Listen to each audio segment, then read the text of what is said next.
그러면 바로 이어서 다음 발표를 듣겠습니다. 오늘의 마지막 발표인데요. 동덕여대 강수미 선생님께서 다른 미적 수혜성, 현대미술의 포스트 온라인 조건이라는 제목으로 발표해 주시겠습니다.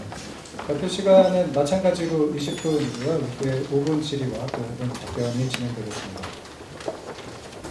네, 여러분 안녕하세요. 제가 지금부터 발표하려고 하는 내용은 이제 논문 분량이 되게 많아서 오늘 제가 이 20분 동안에 사실 이 내용을 다 말씀드리기는 어려울 거라고 생각을 하고요. 바람이 있다면 여러분이 나중에 그 논문을 좀 천천히 읽어봐 주시기를 바라고, 제가 오늘 다루는 내용은 그거에서 좀 핵심만 좀 전달할 수 있다면 해서 추려봤습니다. 그리고 우선 제가 발표하려고 하는 논문의 제목에서 사실은 키워드가 다 들어가 있다고 말할 수 있을 것 같은데요. 우선 다르다는 것, 그리고 미적, 미학적인 것, 그리고 퍼포머티비티, 수행성, 그 다음에 현대미술, 그 다음에 무엇보다도 제 논문이 읽히기를 바라는 방향이 어디냐면, 오늘 앞선 여러 발표자분들께서 이렇게 연구해 주신 방향들하고 사실 모자이크가 됐으면 좋겠는데, 제가 다루려고 하는 내용은 어떤 미술 내재적이라든가 아니면 예술의 어떤 그 작품을 분석한다든가 하는 차원보다는 그것들이 전개되고 있는 그 환경, 컨디션의 문제입니다. 그래서 조금 결론 부분에서는 조금 급진적이거나 과격한 주장이 될 수도 있는데, 기존의 미학이 아니라 이제 미학 이후 포스트 에스테틱한 것들로 나아가야 되지 않냐라는 주장까지 해보려고 합니다. 분량이 굉장히 많은데요. 좀 압축해서 몇 가지만 말씀을 드리겠습니다. 우선 사고를 좀 상상력을 발휘해 주시면 좋겠는데, 이를테면 컴퓨터가 등장한 1970년대에 미학자가 제기한 어떤 그 문제하고 지금 현재 이루어지고 있는 미학에서조차 이루어지고 있는 테크놀로지 또는 컴퓨터 베이스드 그 연구에 대해서 대비를 좀 해보고 싶습니다. 조지 디키라는 분석미학자가 미학인문에서 컴퓨터가 시를 듣는다라고 하는 걸 상상해보라고, 그리고 사실은 거기에 의도라는 게 없기 때문에 사실은 그런 건 성립하지 않는다라는 식의 결론을 내립니다. 그런데 그로부터 우리가 지금 한 40여 년이 지났죠. 그런데 제가 좀 서치를 해보니까요. 핀란드의 알토 대학의 교수하고 비즈니스 스쿨의 강사가 협업해가지고 연구를 하나 했는데요. 지난 50년 동안의 미학계에서 생산된 텍스트들을 컴퓨터 마이닝을 해가지고요. 요즘에 빅데이터 분석한다고 하는 거 있잖아요. 그 기법을 써서 이 학문이 무슨 아이덴티티를 갖고 있는지, 그리고 지난 50년 동안 어떤 식의 연구를 수행했는지에 대해서 분석을 했더라고요. 자, 두 가지 사례에서 되게 극명하게 보이는 건, 이제 학문의 정체성조차도 사실은 빅데이터가 디지털로 정의하는 것들에 우리가 영향을 받거나 그것들이 증명하는 것이 바로 미학의 역사가 될 수도 있다는 것입니다. 그렇게 말하자면 굉장히 다른 우리가 컨디션에 살고 있다. 이게 이제 제가 명시적으로 말씀드리고 싶었던 것이고, 오늘 그 학회에서 계속 포스트 인터넷 그리고 포스트 온라인 이것들이 혼용되거나, 특히 포스트 인터넷이라는 용어가 좀 많이 쓰이고 있는데요. 일단 저는 포스트 온라인이라는 용어를 어디서 시작했냐면, 사실 바로 앞에 발표하신 서동진 선생님과 더불어서 건기옛날에 저널에서 편집회의에서 나왔던 용어입니다. 그리고 이 용어가 저는 적합하다고 생각하는데, 사실은 인터넷을 포괄하는 것으로서의 온라인이지 그 인터넷이 온라인을 포괄하지는 않습니다. 좀 더 넓은 범주에서 우리가 온라인이라는 걸 생각해보자.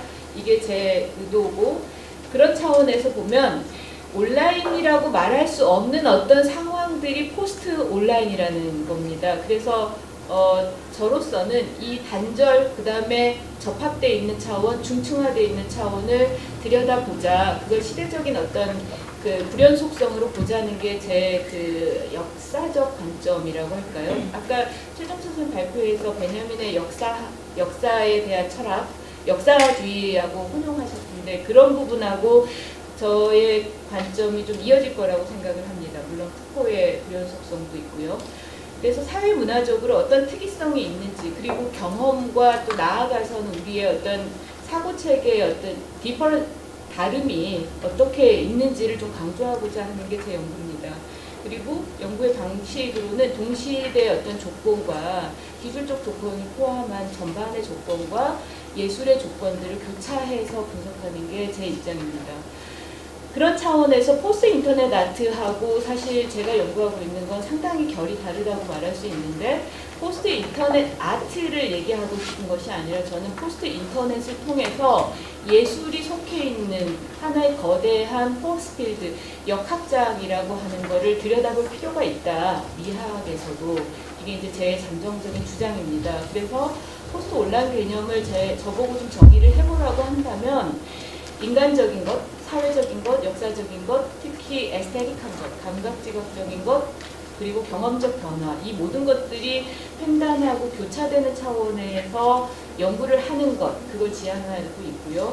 그 다음에 예술은 그 변화의 역장의 하나다. 예술만 내재적으로 볼 수 없다입니다.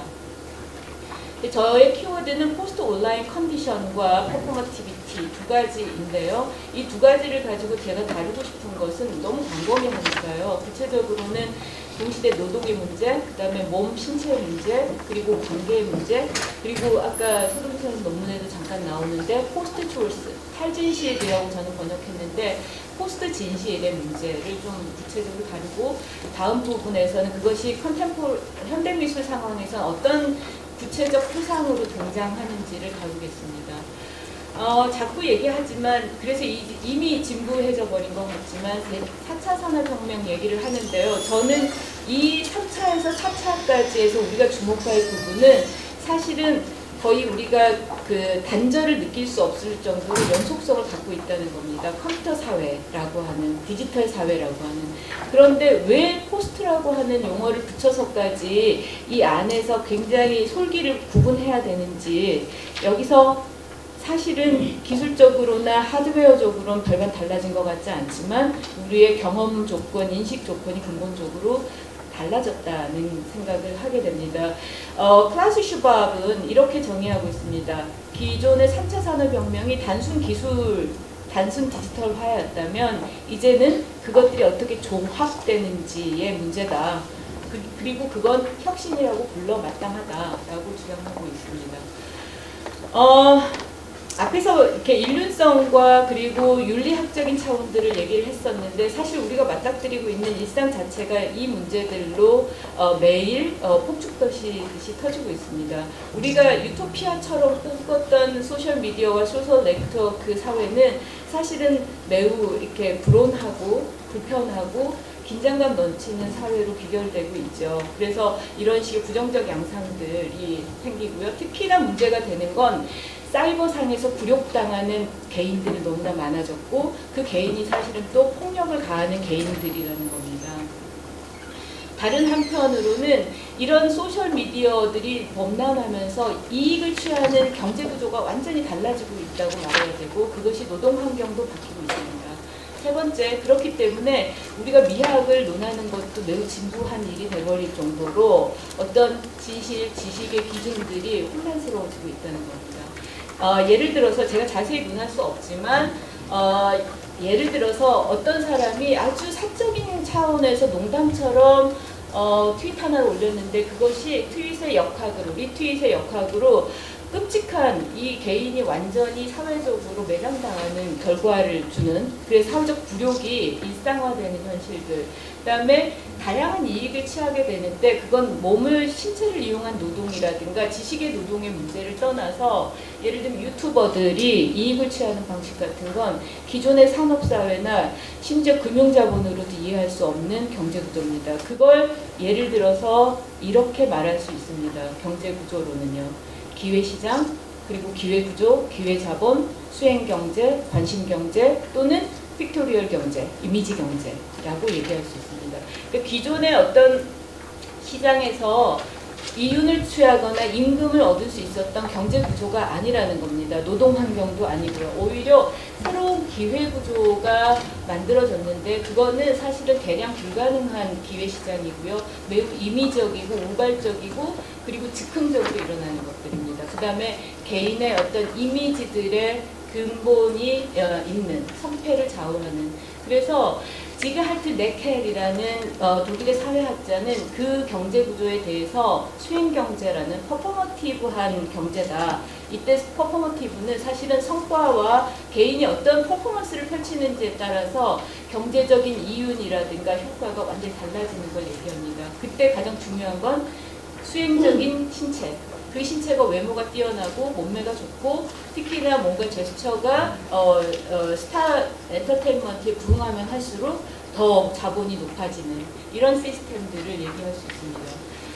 자, 제가 그 굉장히 논리적인 부분에서 막 건너뛰고 있는데요. 읽어보시고 예를 하나 들겠습니다. 현대미술가 중에 굉장히 여기 앉아 계시는 젊은 작가들이 특히 좋아하는 작가로 제가 아는데 프란시스 알리스라는 작가가 있습니다. 제가 논문에서 집중적으로 논한 그 작품 사례는 이 VW 비틀인데요. 사실은 이 작가의 많은 작업들이 이런 양상으로 이루어집니다. 물론 퍼포먼스니까 우리가 이렇게 스냅을 본다는 건 별 의미가 없을지도 모르지만 또 한편으로 굉장히 포토제닉한 작업을 합니다. 이미지 레드게 있어요. 그래서 비트를 그냥 끌고 간다든가 운전하지 않고 아니면 국경선에 그 녹색 페인트를 뿌리고 걷는다든가 당연히 녹아 없어질 얼음을 밀고 도시를 멕시코의 빈곤 지역을 돌아다닌다든가 하는 것. 이런 식의 일종의 몸을 사용하면서 몸이 그리고 수행의 어떤 매체로서 적극적인 예술작품이 되는 이런 작업을 합니다. 알리스는요, 제가 이 PPT를 만드는 그저께 구글에 검색하니까 16만 개의 검색 결과가 나옵니다. 단 0.5초, 9초 사이에요. 제 논문에서는 이 논문을 쓰던 9월 달에 검색했을 때보다도 더 몇만 단위로 올라갔더라고요. 그 정도로 관심을 받고 있는 스타 작가입니다. 그리고 이거는 아트팩트라는 곳인데요. 생존 작가들의 소위 그 경쟁력 내지는 상위 100위 뭐 이런 것들을 발표하는 곳인데요. 제 논문에 인용할 때보다 또 최근 업데이트된 게 10월 17일자가 있어서 봤더니 프란시스 알리스는 영향력 10위의 작가입니다. 제가 무슨 얘기를 하고 싶어서 이런 사례를 들까요? 알리스에 대해서 미술사학자들이나 에세이스트들이 굉장히 좋아합니다. 이 작가를. 그리고 어떤 식으로 해석하냐면 느림의 미학, 무소유, 무위, 그리고 예술적인 어떤 그 치유와 그리고 그 경제구조를 넘어선 어떤 그 뭐라고 하죠? 시인, 지식인 뭐 이런 식의 이미지를 많이 설명하고 그 작업들을 내재적으로 긍정적으로 평가합니다. 근데 저는 그걸로 충분한가 굉장히 의심이 됩니다.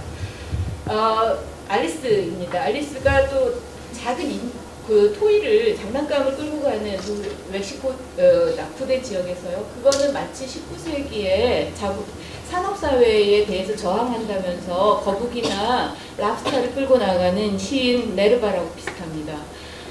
과연 그것들에 대해서 그렇게 나이브하게 얘기할 수 있는지 저는 좀 의심스럽습니다. 우선 이렇게 얘기할 수 있을 것 같아요. 알리스의 창작이자 곧 노동은 자신을 기업가라고 말할 수 있는, 그래서 남이 대신할 수 없는 어떤 예술가 엘리트가 하는 경제활동이라고 볼 수도 있는 겁니다.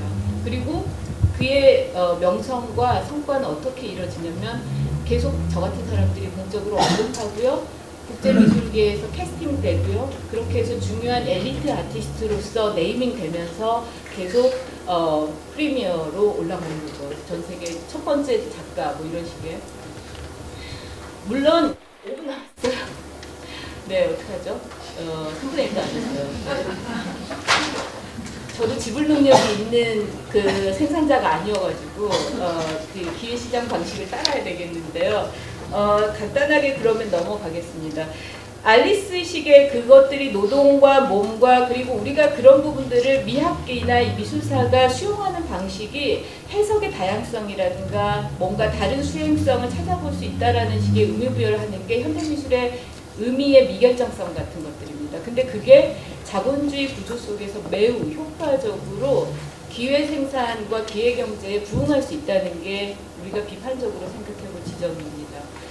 두 번째 얘기는 사실은 탈진실, 그 다음에 사실 문제들인데요. 탈진실과 관련해가지고는 포스트 트루스라는 용어는 2016년 옥스퍼드 사전이 올해의 단어로 선정할 정도로 이 시대를 설명할 수 있는 용어로 얘기합니다. 그런데 이 탈진실은 한편으로는 의미의 미결정성이라든가 우리가 뭐 레디커트 같은 얘기로 레토릭으로 구사하는 것들의 방어막 같은 거라고 할 수 있겠죠. 탈진실이 강화되는 어떤 측면들과 디지털 내지는 온라인 환경에 공명하는 기제는요, 필터 버블입니다. 필터 버블은 일라이 파리저가 얘기하고 있는 건데, 우리는 굉장히 자유로운 어떤 커뮤니케이션과 네트워크 속에 있는 것 같은데, 이미 어떤 게이트 키핑되는 넷플릭스나 구글이나 아마존이나 이런 쪽으로 키핑되는 게이트에 통과한 이미지들과 거기서 아이솔레이트드 된다는 겁니다. 우린 개인으로 고립된다는 거예요. 그래서 그 부정적 효과가 뭐냐면 퍼스널라이즈드 되는 거죠. 그러니까 필터 버블을 통해서 우리는 네트워크를 한다고 하는데 사실은 개인으로 고립되는, 그리고 지극히 자기 편향된 사고로 다시 환원하는 그런 개인이 된다는 겁니다. 그와 관련해 가지고 제가 말씀드리고 싶은 작업은 김희천 작가의 작업, 딱 디지털 세대라고 말할 수 있는데 디지털 네이티브스라고 할 수 있죠. 근데 이런 작업들이 이제 제시되는 맥락들은 기존의 조형예술하고는 완전히 다른 차원에 있고, 방식도 미학적인 수행성도 전혀 다르다는 것. 그 다르다는 것 자체가 특권이라든가 제가 가치를 부여해야 된다는 얘기가 아니라 예술의 맥락 자체와 컨디션 자체가 달라졌다라는 인식을 제가 끊임없이 강조하고 싶은 겁니다. 두 번째 사례는 이번에 그 베니스 비엔날레 국가가상을 받은 안네 임호프의 파우스트라는 작품입니다. 파우스트라는 작품에 대해서 우선 비평들에 주목할 필요가 있는데요. 상을 수여한 쪽의 심사위원들이 이렇게 얘기합니다. 이 작품이 우리 시대에 대한 굉장히 얼전트한, 긴급한 질문을 제기하고 있는 작품이다. 뭐 이런 식의 평가를 해요. 그러면서 뭐 담당했던 큐레이터도 이런 얘기를 하는데, 어떤 식의 얼전트일까요? 얼전트 퀘션일까요? 말하자면 소셜 네트워킹 하고 있는 사회 속에서 이미지로 준비되어 있는 개인들, 그리고 그 개인이 겪게 되는 다양한 어떤 현상들, 그리고 그걸 발견하는 어떤 아트에 대한 것들인 겁니다. 지금 여러분 보시는 거는 그날 프레 오픈했을 때 트위터를 통해서, 인스타그램을 통해서 이 작품이 얼마나 많이 회자됐는지를 보여주는 것들입니다. 그 당일날 2만 7천 회가 투입됐고요. 여기서 보여주는 작업들이 첫 번째로는 퍼포머들의 주목을 굉장히 많이 했었어요. 이 사람들은 포스트 젠더이고 인디비주얼라이즈 됐거나 퍼스널라이즈 돼 있는 사람들이다라고 평가를 했고, 이 사람들은 이미지 레디이고 디지털 상품 사회에 이미 준비된 자들이다라는 식의 그 비평들이 나왔었습니다. 그 다음에 제가 좀 주목하는 거는요, 이건데요.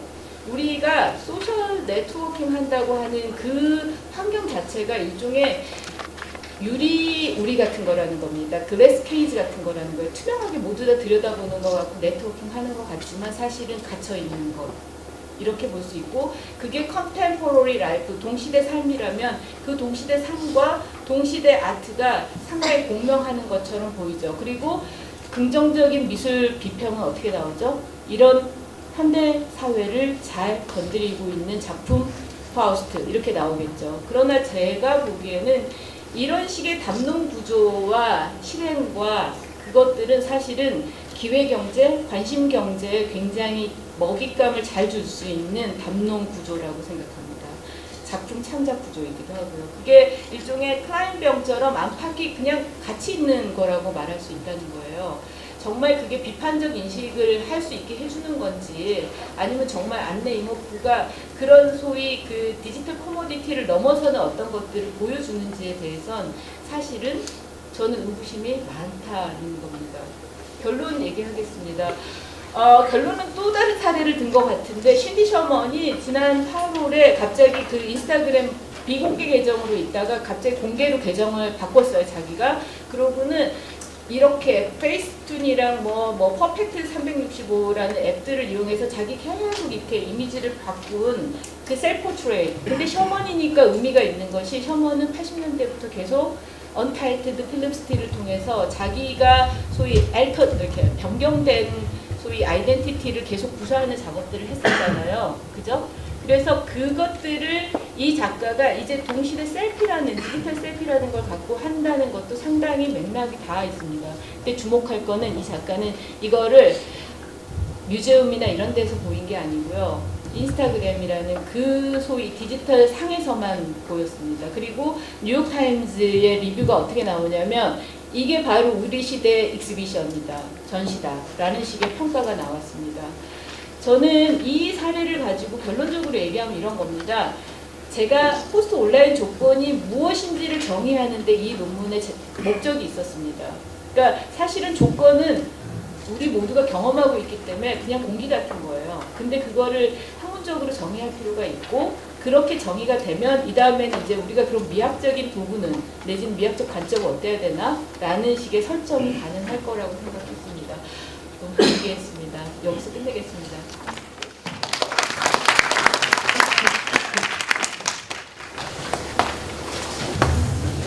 예, 대표 감사드립니다. 바로 이어서 질의를 듣고 또 답변을 간단하게 드리겠는데요.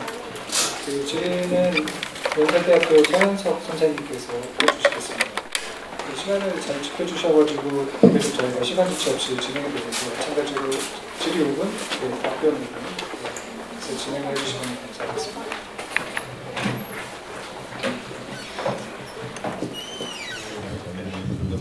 특히 서동진 선생님의 발표를 접하고 나서 바로 아까 말씀해 주신 퍼즐 조각을 맞추는 느낌으로서 굉장히 많이 공명이 됐고요. 이 글을 처음 받아본 이후로 굉장히 많은 어떤 생각들, 많은 걱정들 하면서 거의 일주일을 보낸 것 같습니다. 그래서 여기서 말씀하시는 어떤 포스트 온라인 조건이라고 하는 어떤 굉장히 어떤 새로운 환경 에 대해서 아마 반론을 제기하실 분이 거의 없을 거라고 생각이 들고요. 그러니까 우리가 무엇인지는 정확하게 모르겠지만 우리가 다 공유를 하고 있고 분명히 이에 대해서 새로운 방식으로 이야기해야 될 필요성을 좀 느끼고 있는 거죠. 근데 이에 대해서 이야기를 하기 위해서 어떤 안건들이 필요한 건지 그리고 이를 이야기함에 있어서 우리에게 오늘날 어떤 개념적인 도구들이 주어져 오고 있는지 그리고 어떤 새로운 것들을 창출할 수 있는지 이런 문제들 굉장히 중요한 것 같습니다. 그래서 그런 문제를 바로 직시를 해주셨다는 점에 대해서 굉장히 감사하게 생각하고요. 그리고 저도 학생들을 가르치고 있기는 하지만 오늘날 뭔가 어떤 변화에 대해서 분명히 감지를 하고 있고 이에 대해서 이야기해야 될 필요성을 굉장히 절감을 하고 있음에도 불구하고 그 방법에 있어서는 뭔가 활로를 찾지 못하는 어떤 그런 모습을 종종 보기도 하는데요. 저도 마찬가지고요. 이에 대해서 굉장히 중요한 어떤 초석을 깔아주셨다라는 생각이 좀 들고요. 그러면서 사실상 그 글을 다 읽게 되면서 제게 있어서는 그 하나의 굉장히 어떤 굵직한 어떤 질문 하나가 좀 같이 좀 따라왔습니다.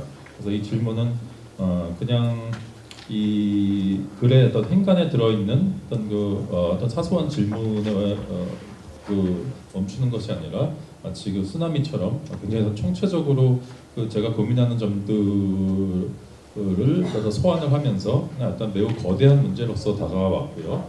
그 문제는 역시 오늘날 미술이 무엇을 할 수 있는가라는 문제고요. 이는 물론 특히 여기서 논문에서도 말씀하고 계신 어떤 90년대 어떤 일련의 어떤 비관론들, 그러니까 과연 자본주의의 이 막강해짐에 대해서 미술의 남은 가능성들, 남은 그나마 유효한 전략들이 과연 무엇이 있는가라고 하는 굉장히 어떤 회의론적인 이런 입장과 좀 결부되어 있는 것 같습니다. 그래서 글에서도 인용해 주신 크라우스만 하더라도 90년대까지 어떤 동시대적인 어떤 미술의 흐름을 바라보면서 더 이상 자본주의에 어떤 대항할 수 있는 또 대척점에 있을 수 있는 어떤 그런 어떤 날카로운 어떤 미술적 전략이 과연 있는가에 대해서 굉장히 어떤 비관론적인 어떤 그런 입장을 좀 보이기도 했었고요.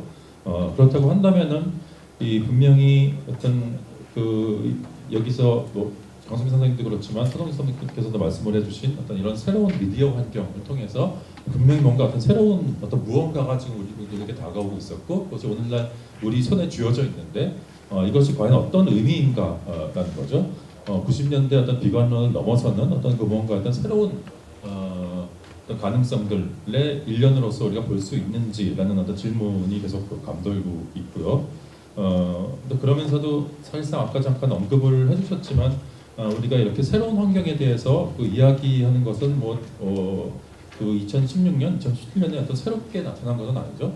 공교롭게도 사실상 그 넷 아트로부터 포스트 인터넷 아트에 이르기까지 10년대 또 그 2000년대 어떤 미술 담론으로서 어떤 이 새로운 변화를 인식하고 그것을 작업으로서 풀어내는 방식에 대해서 고민을 하는 그런 담론이 있어왔고요. 근데 뭐랄까요? 그 어떻게 보면 그것이 90년대에 크라우스와 같은 사람들이 펼쳤었던 그런 비관론을 뛰어넘지는 못하는 어떤 그런 모습을 보여주기도 했었던 것 같습니다. 그래서 특히 뭐 구글 검색으로 그 포스트 인터넷 아트 검색만 하더라도 그에 대한 어떤 그 비판이 굉장히 어떤 절실하고요. 그리고 그 비판이 단지 어떤 스타일이나 어떤 그 개별적인 어떤 작품의 완성도에 대한 비판이 아니라 그리고 그 미술이 오늘날 무엇을 할 수 있는가에 대한 굉장히 어떤 총체적인 어떤 염려가 깔려 있는 것을 우리가 볼 수가 있을 것 같고요. 그런 의미에서 지금 이 포스트 온라인 조건이라고 말씀을 해주신 것에 대해서 오늘날 어떻게 비평적인 입장에서 이것을 이해할 수 있는지 또 이해해야만 하는지 또 어떤 언어로서 이것을 파악할 수 있는지 이 문제가 특히나 중요해지는 것 같습니다. 말하자면은 심지어는 포스트 인터넷 아트까지 포함을 해서 그동안 우리에게 주어졌었던 어떤 이 미술사적인 혹은 어떤 미학적인 어떤 개념들 이것을 좀 극복해야 될 필요성이 분명히 있는 것 같고요. 그것을 짚어주시는 게 그 연구가 가장 중요한 그 쟁점이 아닌가 생각이 됩니다. 그래서 그렇다고 한다면 우리가 그래서 어떻게 해야 되는지 말하자면은 지금 서동진 선생님께서 아까 전 발표를 하실 때 그 회계를 인용을 해주시면서 그 어떤 수행적인 어떤 그 발생에 대해서 잠깐 언급을 좀 해주신 것 같은데요. 물론 수행적이라는 말씀은 하지는 않았었지만 그 해결의 인용구에서 그 개인과 사회가 관계 맺는 방식이 굉장히 즉각적이고 어떤 또 상호작용적이고 약간 역설적이지만 굉장히 수행적인 것으로 저는 이해를 했는데요. 그렇다고 한다면은 오늘날의 어떤 미술 담론이 어떻게 그 기존의 담론과는 차별이 되는 그러니까 기존의 인터넷 시대 이전에 그러니까 온라인 시대 이전에 담론이 생성되었었던 방식과는 굉장히 어떤 다른 어떤 그 무언가로서 이루어지고 있는지를 좀 바라보는 게 굉장히 중요하다라는 그 생각이 듭니다. 그리고 그것을 짚어줌에 있어서 이거 수행성이라고 하는 개념이 얼마나 중요한지 물론 온라인 시대에 생겨난 개념은 아니지만 어쨌든 이것이 오늘날 우리가 행하고 있는 많은 것들을 파악하는 데 있어 굉장히 중요한 초석이 된다는 거죠. 그래서 그것을 연장을 해본다라고 한다면은 지금 강수민 선생님께서 제시하고 계신 어떤 일련의 비평적인 어떤 사유가 말하자면은 어떻게 보면 그 기존의 담론에 대한 기존의 미학에 대한 비평이기도 하고요. 그 말은 다시 말하면 굉장히 메타 담론적인, 메타 비평적인 어떤 그런 그 결과 목적의식을 좀 갖고 계시는 것 같다는 생각이 듭니다. 그래서 이에 대해서 조금 더 듣고 싶고요. 또 나아가서는 뭐랄까요, 오늘날 그 포스트 온라인 조건에 걸맞는 어떤 그런 무언가에 대한 새로운 어떤 담론의 형성 방식, 말하자면 그것이 굉장히 수행적이고 또 굉장히 즉각적이고 제의적이고 상호적이고 또 유기적이고 역동적인 어떤 그 무언가로 좀 우리가 좀 얘기해야 될 것 같은데 그것을 이야기하는 방식에 있어서도 뭔가 다시 어떻게 보면 우리가 반출하게 하는 어떤 그런 모델로서 좀 제시하고 계시다라는 거죠. 그러니까 뭔가 이 메타담론적이기도 하면서 또 한편으로서는 어떤 기존의 미학 체계로부터 우리가 좀 벗어나야 되는 어떤 필요성을 말씀하시면서 심지어는 좀 포스트 담론적인 혹은 좀 탈담론적이라고도 할 수 있는 어떤 그런 뉘앙스까지 굉장히 강하게 좀 전달을 받았습니다. 그래서 이에 대해서 조금 더 말씀을 좀 더 들었으면 좋겠고요. 그러니까 기존의 그 담론이 형성되는 방식과 오늘날 포스트 온라인 조건에서 담론이 형성되는 방식, 구체적으로 무엇이 다른지 이게 제 질문이 되겠고요. 그래서 어떻게 보면 좀 보충 설명에 대한 보완 설명에 대한 제 질의이기도 한 것 같습니다. 그래서 시간이 굉장히 모자라신 것 같아서 조금 더 들었으면 좋겠고 이 질문에 관련돼서 특히 여기서도 좀 문제 삼고 계신 어떤 기존의 경제 구조에 대해서 어떻게 어떤 다른 모델을 우리가 오늘날 상상할 수 있는지 포스트 온라인 조건이라고 하는 어떤 이런 환경, 새로운 그 풍경 속에서 자본주의와 미술의 관계, 또 자본주의 맥락에서의 어떤 사회와 개인의 관계 이런 것에 대해서 지금 제시하고 계신 어떤 새로운 비평적인 담론의 체계 이것이 어떤 대체적인 어떤 이야기들, 어떤 대체적인 방법론들, 대체적인 개념들 이런 것들을 제시하고 계신 건지 조금 더 듣고 싶습니다. 시간이 없다고 하셔가지고 너무 빨리 얘기했습니다. 예, 답변은 우리가 3분 정도로 짧게 해주시고 나머지는 우리 통합토론에 공유하겠습니다.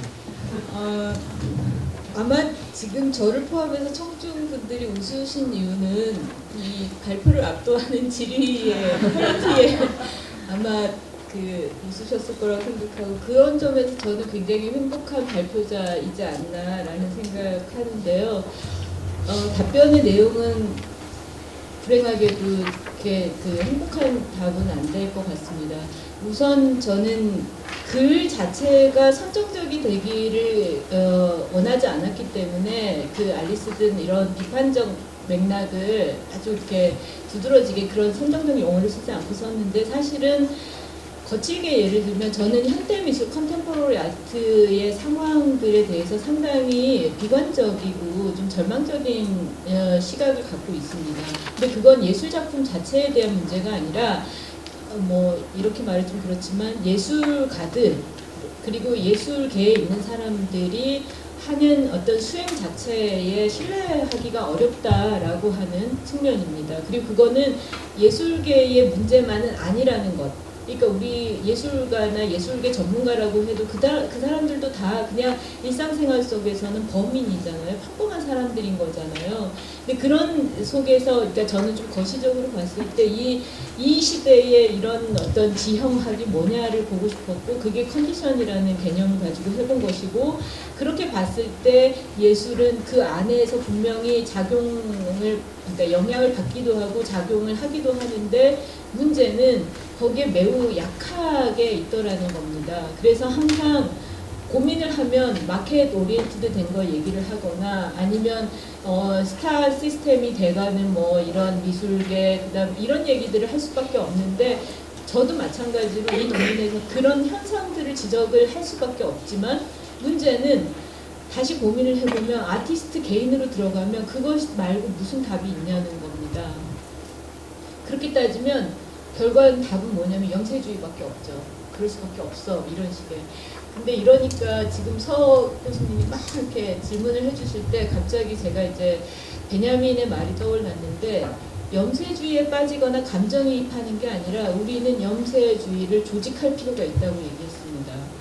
말 그대로 어떤 현상들이 자기 안에 그냥 수렴돼 버리는 거랑 그것들에 대해서 우리가 능동적인 어떤 구성을 할 수 있을 때는 상황이 완전 달라지지 않을까. 그래서 저도 사실 이 염증나는 어떤 현실과 그리고 너무나 살기 힘든 어떤 이 네트워크 사회 속에서 그러니까 살기 힘들다는 건 돈이 없다가 아니라 말 한마디를 하기가 어려운 내가 무엇인가를 잠깐 하기가 어려운 아까 예를 든 240번의 버스 사회례 같은 것들이 매일매일 포터를 장식하는 이 사회에서 도대체 뭘 할 수 있는 거지? 내가 무엇을 주장할 수 있거나 어떤 행동을 할 수 있는 거지?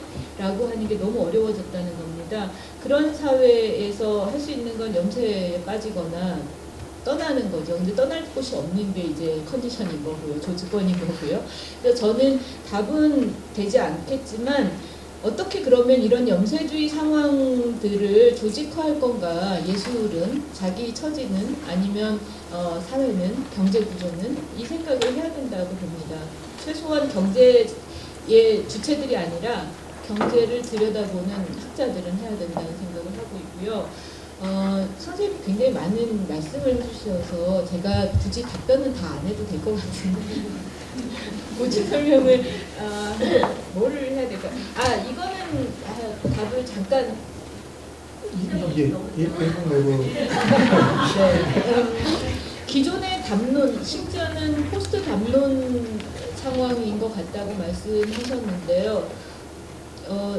정확하게 저도 그 부분에 동의합니다. 그러니까 저는 미술계나 학계에서 디스커션이 유행했었던 시기에 우리가 어떻게 무책임해졌는가에 대해서 생각해야 된다고 생각합니다. 미술계에서도 특히 담론적 전시들이 아직도 유행하고 있고 그게 마치 깨어있는 큐레이터들의 태도인 것처럼 카셀 도큐멘타의 입장인 것처럼 계속 소비하고 있지만 사실은 그 담론이라는 것들이 갖고 있는 일종의 이완돼 있는 그 태도 같은 것들에 대해서 오히려 저는 반대로 이제 누군가가 신뢰할 수 있거나 책임을 질 수 있는 식의 그 퍼포먼스를 해야 한다라고 얘기하고 싶습니다. 답이 안 됐겠지만. 예, 두 분 질의와 또 답변 감사드립니다.